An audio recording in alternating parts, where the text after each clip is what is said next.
कोणाचं खच्चीकरण करण्यासाठी नाही, ती त्यांच्या मनातली प्रामाणिक भावना आहे. तुमचा स्वतःचा उदय संकटमोचक म्हणून इतक्यात झालाय, म्हणजे आधी आम्ही एकच नाव ऐकत होतो गिरीश महाजन, आता तुम्ही. तर हे कसं काय घडलं?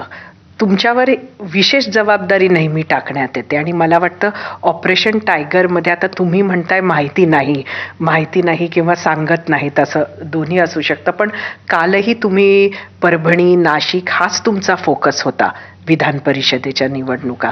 तर हे कसं घडून गेलं?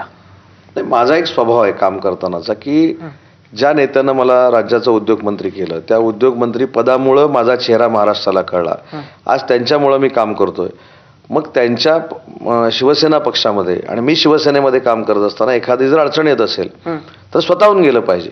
आणि संकटमोचक हे गिरीश भाऊंनंतर मला जे नाव पडलेलं आहे, हे मी काय मानत नाही मी संकटमोचक आहे. मी प्रामाणिकपणानं ज्या नेत्यानं माझ्यावर जबाबदारी टाकलेली आहे त्यांना कमीत कमी त्रास व्हावा आणि त्या पार्टीला कुठं अडचण निर्माण होणे हीच भावना माझी देखील असते. गुलाबराव पाटील साहेबांची असते, दादा भुसे साहेबांची असते, संजय राठोड साहेबांची असते.